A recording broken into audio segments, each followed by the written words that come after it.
Hello friends, good morning friends, నమస్తే. ఎలా ఉన్నారు?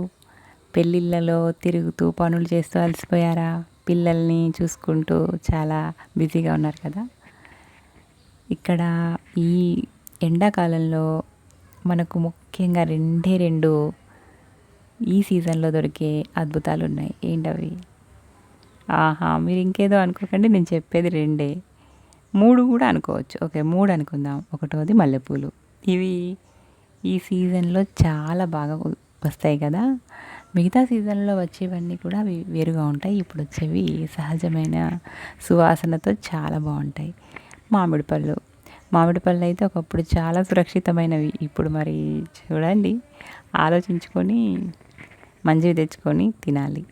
ఇంకోటి ముంజకాయలు. ముంజకాయలు కూడా బాగా దొరుకుతున్నాయి కదా. ఇంకా ముంజకాయలు కూడా చాలా పోషకాలు ఉన్నాయి కాబట్టి అవి కూడా తెచ్చుకొని తినొచ్చు. ఇవన్నీ కూడా ఈ సీజన్లో దొరికే అద్భుతాలే. మరి ప్రకృతి మన కోసం అక్కడక్కడ కొన్ని అద్భుతాలను దాచిపెట్టింది. అలానే ఇవి మల్లెపూలు చాలా అందమైనవి, చాలా తెల్లనివి, చాలా స్వచ్ఛమైన మనసుకి ప్రతీకగా చెప్తారు కదా. ఈ మల్లెపూల్ని ధరించడం వల్ల ఆహ్లాదం, మనసులో ఉన్న బాధ అంతా బయటకు వెళ్ళిపోతుంది. తలనొప్పి కూడా తగ్గుతుంది అంటారు. ఇంకా చాలా బెనిఫిట్స్ ఉంటాయి. ఎందుకంటే మనం మల్లెపూలని చూడగానే నవ్వేస్తాం కదా. ఎంత బాధలో ఉన్నా, ఎంత ఇలాంటి వాళ్ళైనా నవ్వేస్తారు. అలా మామిడి పళ్ళు చాలా టేస్టీగా ఉంటాయి. అందుకని మామిడి పళ్ళు రంగు, ఒకప్పుడు ఆ ఎల్లో కలర్ మ్యాంగోస్ అంటే చాలా ఇష్టపడతాం కదా. ఇప్పుడు ఆ కలర్ కోసం చాలా రకాలుగా కల్తీ చేస్తున్నారు. జాగ్రత్తగా ఉండాలని చెప్తున్నారు. కాబట్టి కొంచెం జాగ్రత్తగానే ఉండాలి ఈ కాలంలో. ఇంకా ముంజకాయలు అయితే విరివిగా దొరికే పండ్లు. అంటే మా దగ్గర అయితే బాగున్నాయి. ఇప్పుడు 100 రూపాయలకి 12 ఇస్తున్నారు. వాటిని కొంచెం లేతవి తింటే బాగా డైజెషన్ అవుతాయి అంటారు. ముదిరినవి అయితే కోస్త కష్టమే, డైజెషన్ లేట్ అవుతుంది. ఇంకోటి ఏంటంటే ముంజకాయలని ఎక్కువగా తినకండి. చాలా ఎక్కువగా తిన్నట్టయితే కడుపుకి కొంచెం ప్రాబ్లం అవుతుంది. ఇంకా ముంజకాయలని మనం ఆ కాయల నుండి బయటికి తీసిన తర్వాత ఆ లోపల ఉన్న ఆ ట్రాన్స్పరెంట్ గుజ్జుకి పైన ఒక చిన్న పొర ఉంటుంది కదా, పొట్టు లాంటిది, అది తీసేయకుండా తింటే డైజెషన్ బాగా అవుతుందని అంటారు. నాకు తెలిసినంత వరకు అంటే బాగా ముదురుగా ఉన్నప్పుడు ఆ పొర కూడా చాలా మందంగా టేస్ట్లెస్గా ఉంటుంది. అది తీసేయచ్చు, కానీ చాలా వరకు అయితే కొన్ని 2-3 వీటికి తీస్తే ఓకే. ఇంకా చాలా వరకు అయితే తినడమే బెటర్ అని చెప్తారు. నార్మల్గా ఏ పండు తిన్నా కొన్నిటికి దాని పొట్టు తీయకుండా తినమని చెప్తారు కదా. ఈ కాలంలో అంతా మందులు కొట్టడం వల్ల మనం అన్నీ కూడా పీల్ చేసి తింటున్నాం. అంటే ఫైబర్ బాగా గరికైన పొట్టు కాకుండా చాలా లోతుగా తీసేయాల్సి వస్తుంది భయానికి. చాలా చక్కగా మనం వాటిని శుభ్రం చేసినప్పటికీ కూడా. ఇక ఈ సీజన్లో దొరికే వీటిని మిస్ కాకుండా తినాలి, మల్లెపూలు ధరించాలి. కానీ వీటి వల్ల, ఈ కల్తీ వల్ల భయం వేస్తుందన్నమాట. ఏది తింటే ఏమవుతుంది, ఎలా అనేసి. అలా ఈ ఎండాకాలంలో అప్పుడు మా కాలంలో, పూర్వకాలంలో, మా చిన్నతనంలో, ఇది కూడా మా కాలమే కానీ మా చిన్నతనంలో ఇంకా మల్లెపూలు అల్లుకోవడం, ఆ మల్లెపూలు అల్లడంలో కొంతమంది చాలా చాలా బాగా అల్లేస్తుంటారు కదా. నాకైతే మల్లెపూలు అస్సలు అల్లొచ్చేది కాదండి. వాటిని అల్లడం నేర్చుకునేదాన్ని ఎండాకాలం సెలవుల్లో.